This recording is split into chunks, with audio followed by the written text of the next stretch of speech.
Baiklah, bismillahirrahmanirrahim. Assalamualaikum warahmatullahi wabarakatuh. Bapak Ibu Guru, kita lanjutkan kembali pembahasan kita tentang bagaimana menyusun dupak ya.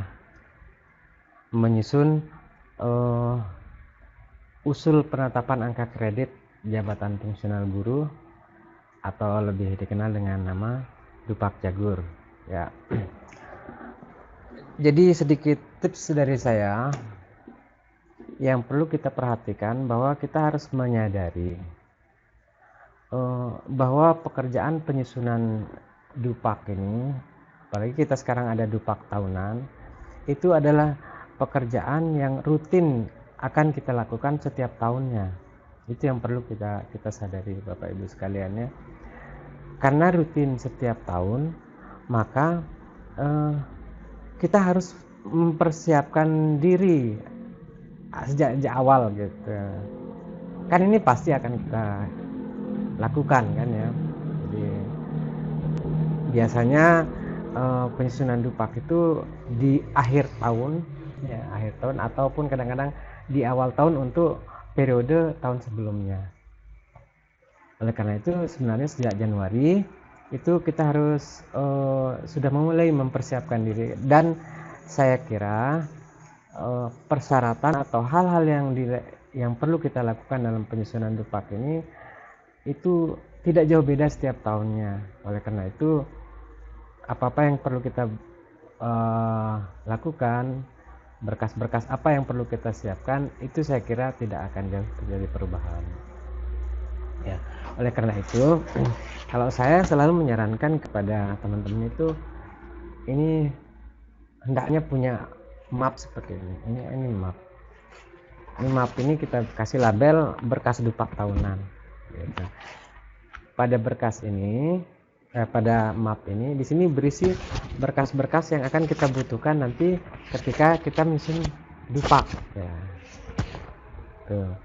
Sehingga ketika pada akhirnya, pada saatnya nanti kita menyusun dupak itu, kita tidak kesulitan lagi. Sebab kenapa? Menghitung angka kredit atau menghitung angka-angka kredit pada dupak itu bukan sesuatu yang sulit.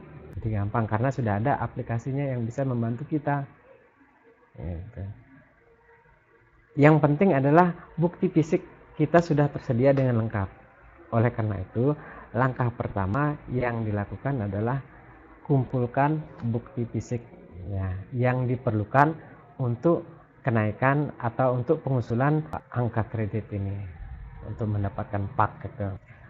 Kemarin sudah secara umum apa-apa yang perlu disiapkan, sudah pada sesi atau part yang pertama kemarin sudah saya ungkapkan apa-apa yang perlu kita kumpulkan. Tapi tidak ada salahnya saya ulangi bahwa ada beberapa berkas yang harus kita kumpulkan ya. Kemudian berkas itu masukkan ke sini, jadi nanti pada saat penghitungannya tinggal gampang nyari aja gitu. Apa-apa itu yang pertama? Yang pertama adalah fotokopi SK kenaikan pangkat terakhir. Fotokopi SK kenaikan pangkat terakhir ya, satu. Ini juga termasuk di sini kalau misalnya Bapak Ibu mutasi di tengah tahun dari sekolah A ke sekolah B, sekarang berada di sekolah B, menyusun dupak di sekolah B, maka hendaknya dilampirkan SK mutasinya. Begitu juga misalnya kalau Bapak Ibu punya diangkat menjadi kepala sekolah, jangan lupa lampirkan SK pengangkatannya sebagai kepala sekolah. Yang pertama. Kemudian yang kedua, fotokopi PPK 1 tahun terakhir. PPK 1 tahun terakhir. Kalau misalnya sekarang kita menyusun dupak untuk 2020, maka kita pakai PPK tahun 2020 ya. Terus yang ketiga, kalau misalnya ada punya ijazah terakhir yang belum masuk ke dalam SK pangkatnya, artinya belum diperhitungkan angka kreditnya, maka lampirkan ijazah, fotokopi ijazah, transkrip nilai, dan surat izin belajar atau surat izin tugas belajar dari pihak yang berwenang. Kalau mau ijazahnya diperhitungkan angka kreditnya. Pak konversi, pak penyesuaian, yang bagi yang punya, terutama yang terangkat 2015 ke atas ya, sebelum 2015 itu pasti, karena seperti sudah saya jelaskan kemarin, ada perubahan peraturan ya, sehingga kemudian dibuatlah pak konversi dari peraturan lama ke peraturan baru. Itu kalau misalnya baru terangkat kemarin terus tidak punya pak konversi, tidak perlu.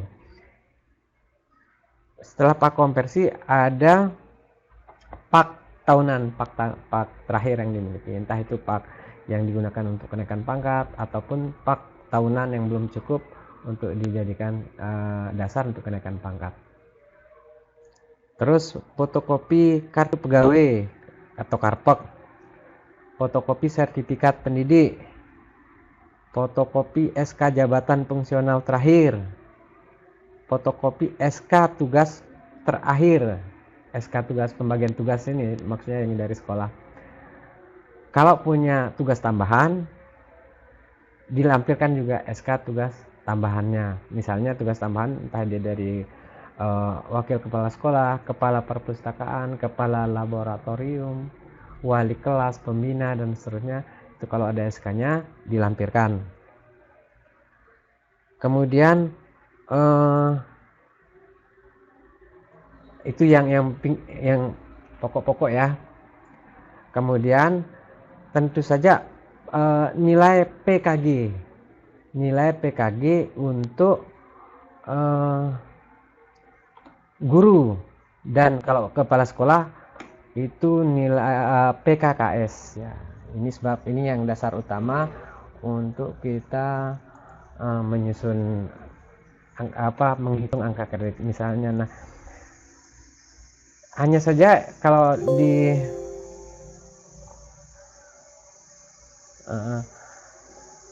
yang perlu dilampirkan ya pada PKG ini adalah, ini kita pakai aplikasi, hanya format C ya, berarti ini rekap hasilnya ya. Kemudian format D ya, ini rekap yang ada angka kreditnya ini. Kemudian ada lembar persetujuan dari awal. Oke. Jadi misalnya ini yang ini tidak perlu, untuk proses penilaiannya ini tidak perlu. Untuk komponen 1, penilaian kompetensi 2, kompetensi 3 sampai 12 kompetensi. Ya, ini tidak perlu. Yang perlu dilampirkan hanya lembar persetujuan ya. Kemudian format C, format D. Oke, ini untuk PKG. Begitu juga untuk kepala sekolah. Ya. Ini untuk kepala sekolah PKKS. Ini ada identitas. Kemudian terakhir ya, ini dia rekap hasil penilaian. Ini aja sama ini. Itu format C dan format D, 1C dan 1D. Oke. Selanjutnya itu untuk yang utama. Kemudian kan untuk penyusunan dupak ini ada 3 komponen ya. Ada 3 komponen ya. Yang pertama adalah komponen utama, itu dari pendidikan dan pembelajaran ya. Kemudian yang kedua pengembangan keprofesian berkelanjutan atau PKB, dan unsur penunjang.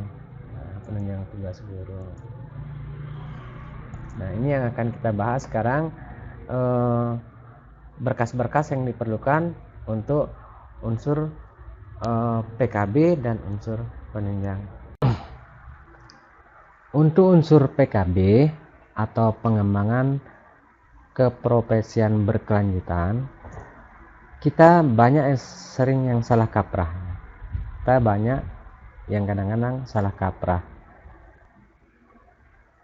Misalnya kita mengikuti suatu kegiatan workshop misalnya, atau seminar, atau diklat gitu. Dalam pengusulan Dupak itu kadang-kadang kita hanya melampirkan sertifikatnya saja. Nah, hal ini tentu saja menyebabkan apa yang kita usulkan itu tidak bisa diperhitungkan angka kreditnya karena tidak cukup bukti fisik yang diinginkan atau ya tidak sesuai ketentuan lah gitu.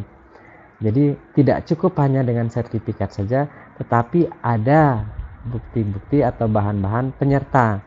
Nah, oleh karena itu, untuk bukti fisik yang diperlukan untuk kegiatan PKB ini, kita berpedoman kepada buku 4. Ya, ini buku 4 tentang pembinaan dan pengembangan profesi guru. Ini buku 4 yang diterbitkan oleh kementerian. Yang terakhir kita pakai yang 2016. Oke, kita langsung ke ini. Oke, dia. Jadi pengembangan keprofesian berkelanjutan itu disingkat PPG.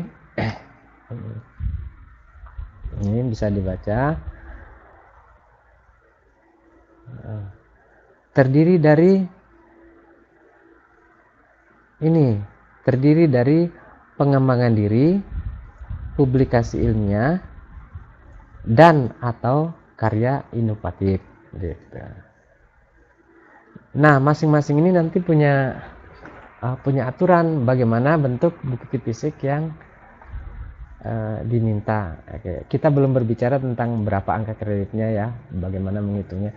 Kita sekarang pada saat ini kita berbicara tentang bukti fisik yang diinginkan. Jadi sekali lagi, PKB itu terdiri dari pengembangan diri, publikasi ilmiah, dan atau karya inovatif. Oke, kita lihat ya. Oke, yang ini nanti. Ini dia. Untuk pengembangan diri itu jenis kegiatan misalnya mengikuti diklat fungsional. Entah itu diklat apa, kalau kita guru kan yang ada kaitannya dengan guru lah. Diklat kurikulum K13, diklat penguatan kepala sekolah, diklat pokoknya yang banyak diklat-diklat itu yang banyak diselenggarakan pada dunia guru lah. Terus berapa angka kreditnya nanti kita bicarakan misalnya, sebab diklat itu tergantung juga dari berapa jam diklat itu. Misalnya kalau 31 sampai 80 jam itu nilainya 1, 81 sampai 180 nilainya 2, dan seterusnya. Itu diklat, itu namanya diklat ya. Terus kegiatan yang kedua untuk pengembangan diri itu adalah melaksanakan kegiatan kolektif guru. Misalnya kalau guru itu ada MGMP, ya itu kolektif kan. Ya. Terus kalau kepala sekolah ada, kalau SMP itu namanya MGMP, ya, sering. Kalau SD itu namanya KKG, kelompok kerja guru. Kalau kepala sekolah itu namanya musyawarah kerja kepala sekolah atau MKKS, itu namanya kegiatan kolektif guru.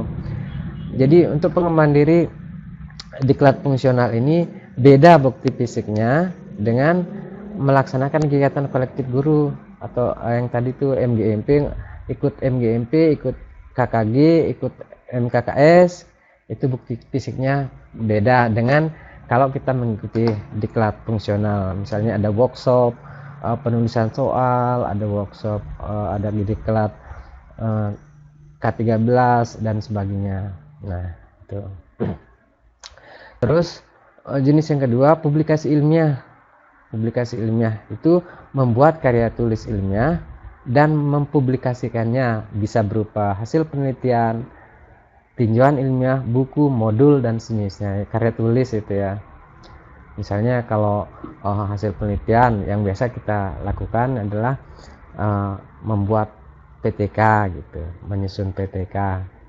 PTK itu untuk guru, penelitian tindakan kelas. Kalau untuk kepala sekolah namanya PTS, penelitian tindakan sekolah. Terus kalau pengawas namanya penelitian tindakan kepengawasan. Itu tentu saja buktinya beda-beda. Ya, nanti itu yang akan kita bahas. Apa-apa saja yang diperlukan bukti fisik untuk penelitian tindakan kelas misalnya, atau membuat karya tulis ilmiah kemudian mempublikasikannya. Kemudian jenis PPGP yang ketiga atau pengembangan keprofesian berkelanjutan untuk guru ini adalah karya inovatif ya. Karya inovatif itu bisa berupa menemukan teknologi tepat guna (TTG), menemukan atau menciptakan karya seni ya. Misalnya kalau yang hobi nyanyi, guru kesenian, dia bisa membuat lagu gitu. Kemudian yang seni lukis bisa melukis, ada karyanya gitu. Itu bisa termasuk dalam karya inovatif. Kemudian Bapak Ibu guru juga bisa membuat atau memodifikasi alat pelajaran. Misalnya punya alat peraga gitu. Itu dimodif dia alat peraga itu. Nah, bagaimana caranya supaya apa yang kita lakukan itu bisa dihitung angka kredit, bukti fisiknya seperti apa, itu yang akan kita bahas berikutnya ya. Terus yang keempat, untuk karya inovatif bisa mengikuti pengembangan penyusunan standar pedoman soal dan sejenisnya. Itu karya inovatif. Oke ya. Mengenai perhitungan angka kreditnya nanti ya.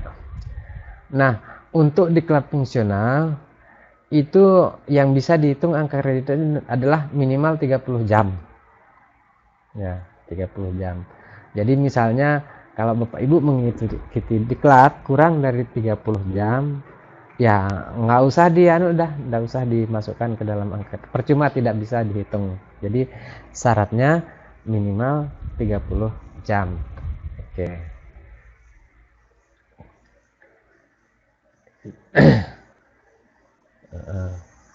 Dan dilakukan oleh lembaga yang ditunjuk. Nah, iya.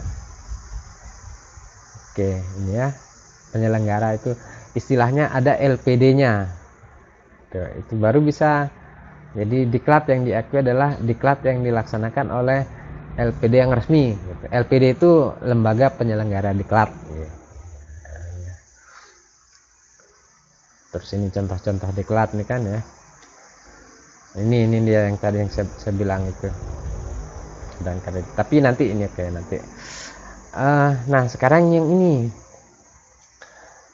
ini bukti fisik yang harus dikumpulkan. Jadi bukan cuma sertifikat yang kita kumpulkan, tetapi selain sertifikat itu ada yang pertama, ada fotokopi surat tugas dari kepala sekolah atau atasan langsung atau instansi lain yang terkait dengan ini.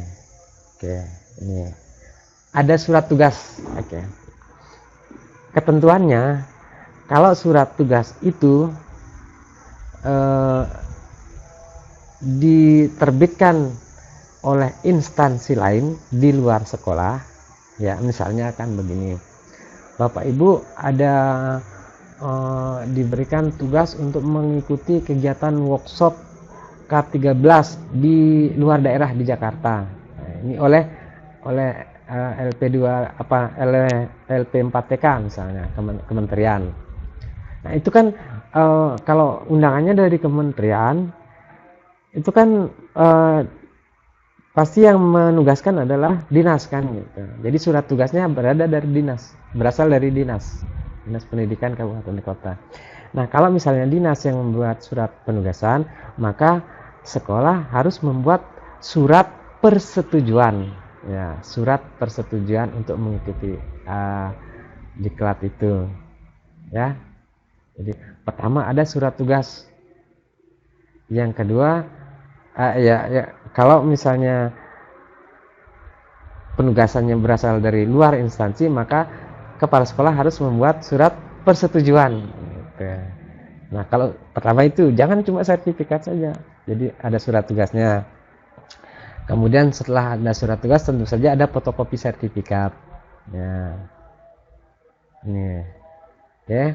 Terus yang penting adalah laporan hasil pelatihan. Laporan hasil pelatihan, ya, hasil diklat itu ada laporannya, dibuat laporan secara tertulis, ya. Nanti kerangka isinya kita lihat seperti nama lampiran ini. Oke, kita lihat ya bagaimana bentuk laporannya.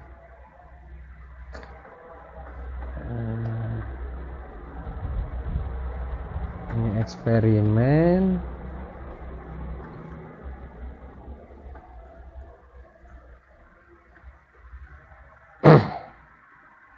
Nah, ini diklatnya. Kerangka modul, best practice,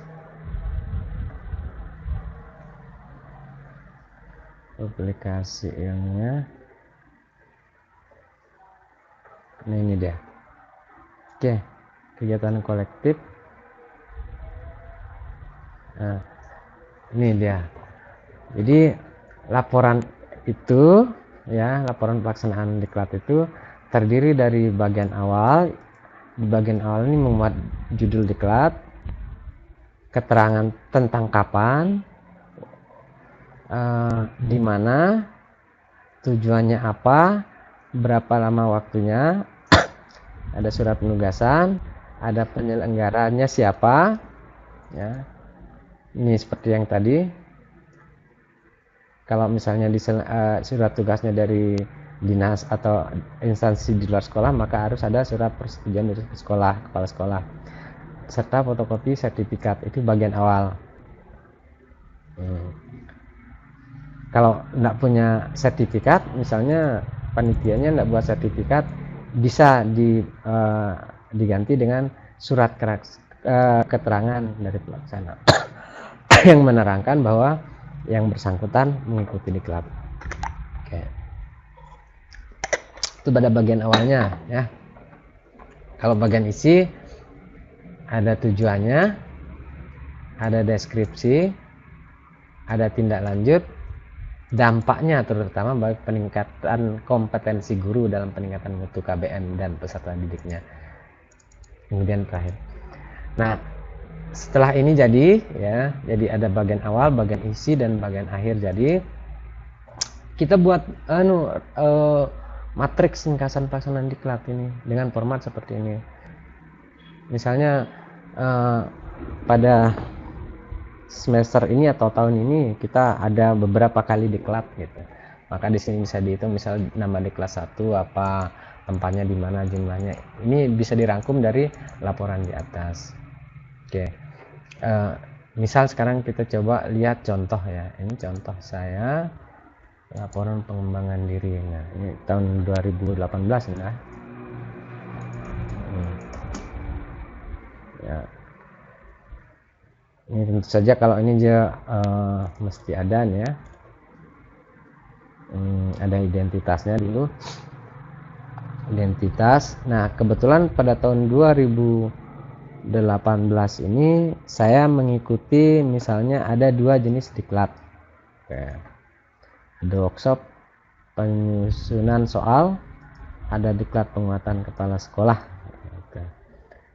Dan ini pada ini lapornya harus ditandatangani oleh yang bersangkutan, kemudian ketua PKB, ya. PKB ini penilaian kompetensi berkelanjutan sekolahnya, ya, dan mengetahui kepala sekolah. Tuh, jadi ini identitas, kemudian ada surat tugas, ini surat tugasnya ya, karena dua ini ada dua surat tugas ya, baru kita ke laporannya bagian awal ya, pendahuluan dulu ya, bla bla bla, ada tujuannya, ada pelaksanaan kan seperti tadi, ada nama kegiatan, waktunya kapan, tujuannya apa, surat penugasan penjelasannya tadi sudah kita lampirkan ya, ini surat penugasan dari Dinas Pendidikan Kabupaten Lombok Timur dan surat persetujuan dari Kepala SMP. Nah, penyelenggaranya ini oke, seperti ini, diselenggarakan oleh Dinas Pendidikan bekerja sama dengan MKKS tingkat SMP Kabupaten Lombok Timur. Materinya ya, seperti ini, kemudian dijelaskan deskripsi materi secara singkat-singkat saja ya, pokok-pokok ini materinya, kemudian tindak lanjutnya seperti tadi. Oke. Terus dampaknya bagi peningkatan kompetensi guru ya dan siswa. Nah, kalau udah selesai ini udah kedua ya, tadi satu, kan ada dua diklat yang saya ikutin. Terus setelah ini sama juga formatnya, sama seperti tadi. Ini ada 3 makanya. Nah, terakhir, terakhir kita buat rekapnya. Nama diklatnya ini, tempat kegiatan, jumlah kegiatan, ini dampaknya seperti ini. Tuh. Diklat 1, diklat 2, diklat 3, diklat 4, dan seterusnya. Tuh. Jadi kalau Bapak Ibu mau ada contoh, nanti saya tulis di deskripsi di bawah ya. Ini bisa dilihat di blog MKKS Lombok Timur, MKKS SMP rutin. Ini dia. Kita coba cari dengan kata kunci laporan. Ada enggak? Nah, ini contohnya. Oke. Ini contoh laporan pengembangan diri workshop penyusunan alat penilaian terstandar tingkat SMP Kabupaten Lombok Timur tahun pelajaran 2017-2018. Ini contoh aja Bapak Ibu ya. Jadi artinya Bapak Ibu bisa saja menyusun yang lebih bagus ya. Ini nanti linknya saya sematkan di bawah ya, di deskripsi. Jadi di sini ada pendahuluan, ada latar belakang, nama kegiatannya ada, waktu, tempat, tujuannya, surat penugasannya, penyelenggaranya, ada materi, ada deskripsi materi, penutup, saran. Nah, ini bahkan ada ini contoh surat tugas di sini. Ini laporan versi Word, tinggal di download di sini. Oke. Nah, ini contoh. Kemudian contoh surat tugas ya, ada di sini. Nah, nanti kalau misalnya mau buat surat persetujuan, tinggal aja, ini tugasnya ganti persetujuan. Kemudian yang bertanda tangan di bawah ini, kepala ini menyetujui. Nah, tinggal ini kan bukan memberikan tugasnya, diganti dengan menyetujui bahwa yang ini satu nama dan seterusnya untuk mengikuti, kan gampang aja ya. Oke, ini dia Bapak Ibu sekalian yang perlu. Jadi intinya sekali kesimpulannya, misalnya kita mengadakan diklat, tidak cukup hanya dengan sertifikat saja, tetapi harus ada penyerta dari sertifikat itu. Yang pertama adalah surat tugas, kemudian yang kedua sertifikatnya jelas, kemudian yang ketiga laporan pelaksanaan kegiatan, kemudian rekapitulasi pelaksanaan kegiatan dengan format-format yang sudah saya sebutkan tadi. Nah, jadi kalau misalnya instansi lain yang memberikan tugas, maka sekolah harus membuat juga di samping surat dilampirkan surat tugasnya itu juga membuat surat persetujuan dari kepala sekolah, baru kegiatannya bisa dinilai angka kreditnya. Gitu Bapak Ibu sekalian. Nah, untuk lebih lengkap, lebih jelas dari yang ini, Bapak Ibu bisa melihat, mempelajari pada buku 4 pembinaan pengembangan keprofesian guru ya, yang diterbitkan oleh Kementerian Pendidikan dan Kebudayaan tahun 2016. Bisa di googling saja di Google gitu, banyak kok. Kemudian untuk kegiatan-kegiatan yang lain ya nanti ya ini dulu bagaimana untuk publikasi ilmiah dan sebagainya, apa yang harus. Yang pertama saja yang kita lakukan itu untuk diklat ya, diklat itu.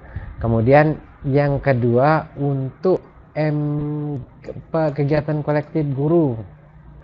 Nah ini seperti KKG itu MKKS, ada K3S ini SD, kalau SMP biasanya MKKS namanya, atau asosiasi profesi guru lainnya. Nah, ini pokoknya kegiatannya sama-sama. Itu bukti fisiknya, ini kan kegiatannya. Bukti fisik yang dibutuhkan untuk kegiatan kolektif ini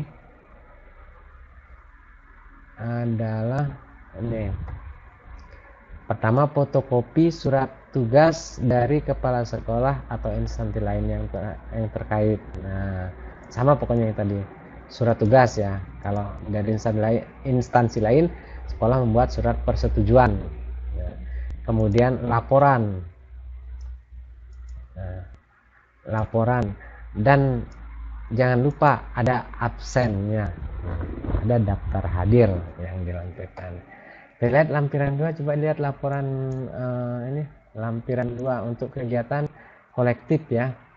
Jadi kegiatan kolektif itu seperti MGMP atau KKG atau MKKS atau K3S atau asosiasi guru lainnya gitu. Nah ini dia laporannya, terdiri dari bagian awal ada sertifikat sama, oke, kemudian ada bagian isi, berisi tujuan, isi kegiatan. Nah ini lampiran-lampirannya, ada makalah, ada materi yang disampaikan, matriks kegiatan seperti ini. Nah makan kalau kita di Lombok Timur dilengkapi dengan absen ya. Oke, saya kira itu dulu. Nanti berikutnya kita membahas tentang angka kredit yang lain. Jangan lupa ini dipelajari buku 4 supaya bisa lebih memahami.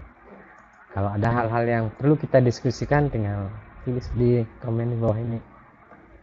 Oke.